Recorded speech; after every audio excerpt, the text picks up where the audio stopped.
Faut parler fort. Si elle a solo, on peut augmenter le micro. Hein? Voilà. Le micro... micro mobile. Voilà, j'ai cherché. Bon, alors cette C3, elle est... Je l'ai vu arriver tout à l'heure. Elle présente très très bien. Elle est magnifique. Hein. C'est une C3, c'est marqué d'ailleurs dessus, de 1980. 80, précisément. 80. Précisément, oui. Alors tu me disais que tu l'avais acheté comme ça, tu allais chercher ton pain et tu revenais avec une corvette. C'est un peu ça. C'est un peu ça. Bon, bah pourquoi pas, hein. Alors, rappeler aux gens qui ne connaissent pas les corvettes, mais ça m'étonnerait, les gens connaissent bien les Chevrolet Corvette. La C3 est arrivée en 1968, donc à la suite de la C2. Et elle a été construite jusqu'en 1983. À partir de 84, c'est la C4 qui remplace ce modèle. Donc une longue carrière pour ce modèle C3. Et donc les derniers modèles comme celle-ci avaient des pare-chocs intégrés. Je rappelle que les premiers avaient des pare-chocs chromés, donc c'est les plus recherchés, à l'avant comme à l'arrière. Et avec le temps, bien sûr, les normes de sécurité, les pare-chocs se sont intégrés à la voiture. Ça a d'ailleurs agrandi la voiture, à l'arrière, on a une longueur totale qui est plus importante que les premiers modèles.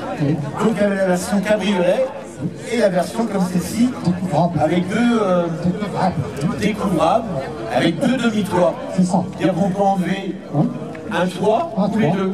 Ah, si madame elle a froid, elle peut garder son toit. Ça va arriver.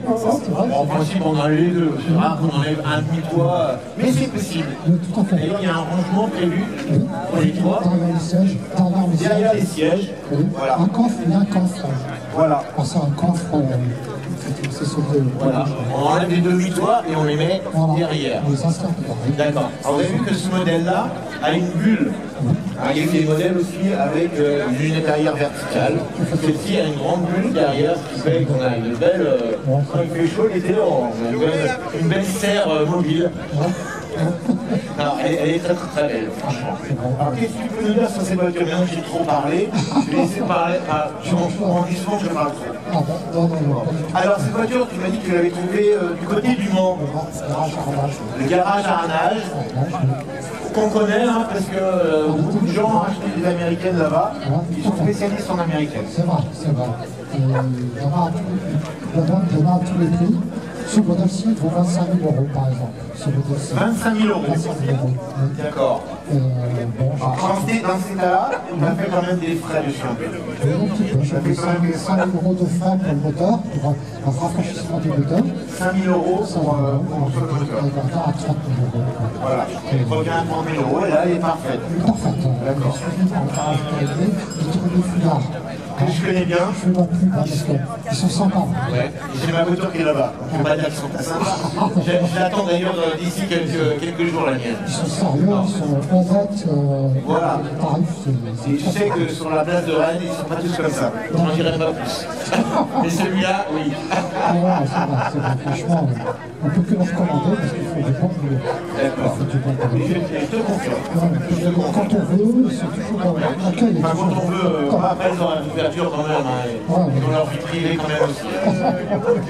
D'accord. Donc, alors, cette voiture elle est vraiment magnifique. J'aperçois un très beau, quand les gens sont passés, un très bel intérieur rouge. Alors on va pas essayer de dire, on peut rentrer madame? Oui, bien sûr. Bonjour madame, hein. On vous dérange pas, ça va?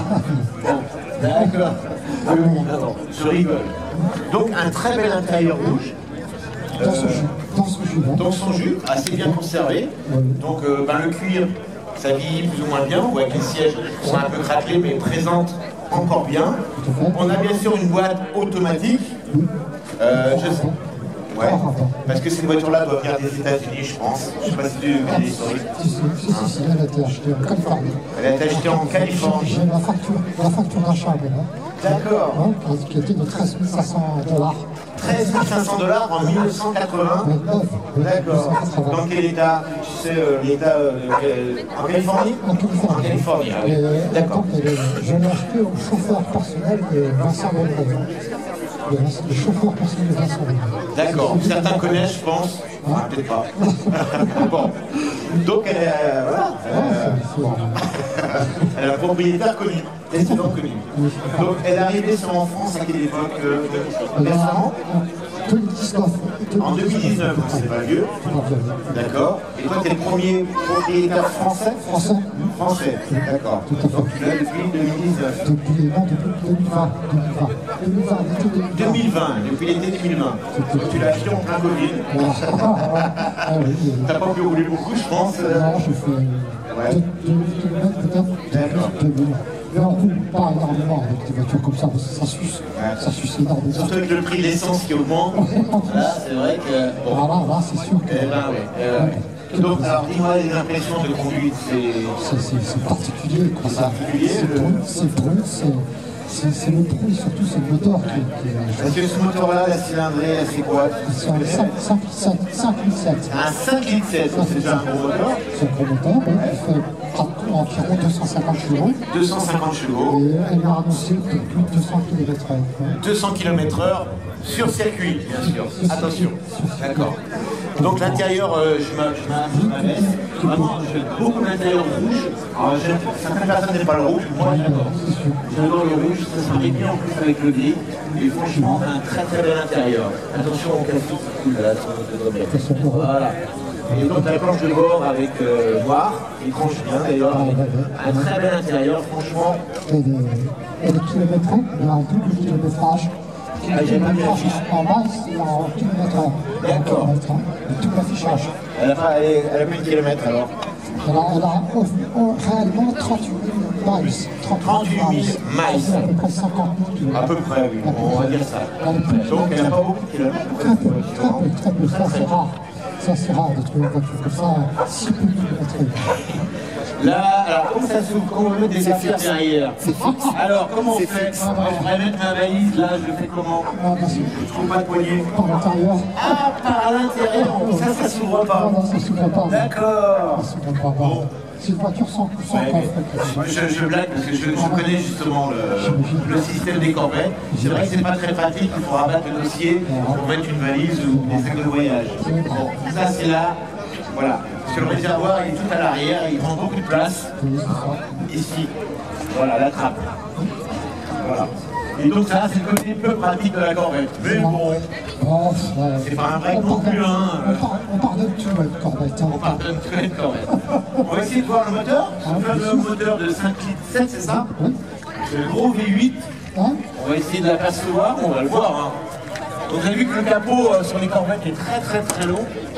Très long.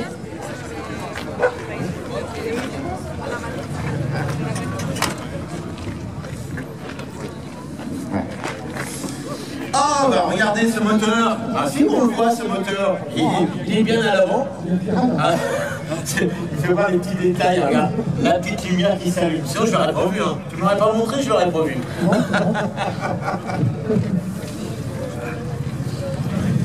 Donc 5,7 litres, ça commence à faire pas mal de chevaux.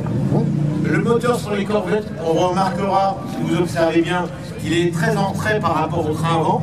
On peut parler de centrale avant, c'est-à-dire que la boîte de vitesse, elle arrive sur le tableau de bord. Hein, donc gage d'une assez bon équilibre du fait d'une route. Voilà. Donc c'est vrai que quand un mécano, quand il veut ouvrir le capot, bon, il y a beaucoup d'accessoires, il y a sans doute une clim, il y a plein de choses. Bon, c'est normal, mais c'était assez bien équipé cette voiture. T'as toutes les options possibles de l'époque. Bon, j'en ai oublié, non? Voilà. Tous options. Ah, d'accord. J'avais pas compris. Et ce très beau filtre à air chromé, c'est vrai que ça présente bien. La voiture a l'air très propre. C'est ce que m'a dit le garage. Et vous remarquerez que le V8, eh ben, il rentre quand même au chausse-pied. Il n'y a pas beaucoup d'espace. Voilà. Ils l'ont reculé au maximum, mais ils n'auraient pas pu plus. C'était assez compliqué. Un gros radiateur, parce que les V8, bien sûr, c'est des grosses radiers. Vous avez vu la longueur entre le radiateur et l'avant? C'est énorme. Avant d'arriver au radiateur, c'est vrai que... Donc, comme je disais tout à l'heure, les pare-chocs sont intégrés à la voiture à partir de, je crois, de 73. C'est ça. Dans l'avant, et 74 pour l'arrière. C'est fait en 2 fois. Hein, avant, c'était des super chers. C'est vrai que là, il faut faire très attention quand on stationne. Il faut faire très attention. Oui, parce que quand on est au volant, on ne voit pas. Le nez est très long, on ne voit pas le bout du capot. Enfin, le bout du, pas du capot, mais de l'avant de la voiture. Jusque-là, c'est tout. D'accord. Les phares à dépression. Oui, c'est ça. Je ne sais pas si tu peux les faire. Les gens aiment bien. Je pense. S'amusent les gens. Bon. Il n'y a pas des enfants. Où sont les enfants? Si, il y a là-bas. Tiens, viens voir, gamin. Non, il ne veut pas. Non, il est timide. Et regarde. Non, ça ne marche pas. Ah, il faut que le moteur tourne pas. Démarre le moteur. Voilà. Et tu vois que les phares, ils vont s'ouvrir. Comme un clin d'œil, là, quand je fais ça, bah, c'est pareil. Voilà, bon, c'est classique, hein, ça, dépression, voilà, ça, voilà. Hein, et des fois, ça tombe en panne quand il y a une fuite, ça peut arriver. Voilà, donc double phare sur ces Corvettes. Bon, c'est vrai que ça a une gueule, moi j'aime bien. Alors les voitures qu'on connaît au moins à l'époque, ils enlevaient ce montage-là parce que ça vibrait à l'univers des guerre. Ils mettaient des phares fixes sous le plexi. On prenait des versions racing comme ça. Bien, elle est silencieuse, hein, les... Non, les jantes sont magnifiques, les jantes d'origine, avec un... Elles sont très esthétiques, elles remplissent bien l'espace de l'aile. Franchement, elles sont très belles. Elles vont très bien avec la voiture. Franchement, je suis vraiment très belle voiture. Je sais que tu es très pressé aujourd'hui, hein, donc je ne vais pas te retarder. Merci, c'est gentil. Et je suis bien content d'avoir présenté cette belle Corvette avec toi. On peut l'applaudir, mesdames et messieurs. Cette Corvette C3 de 1980, un 5,7 litres, un beau V8. Et ces voitures-là, maintenant, bon, ben, elles sont assez recherchées. Hein. La C4 suivante, elle n'a pas eu le même... voilà. Elle n'a pas eu la même histoire d'amour avec les Américains. Mais la C3, dans les Corvettes, c'est celle qu'elle peut-être...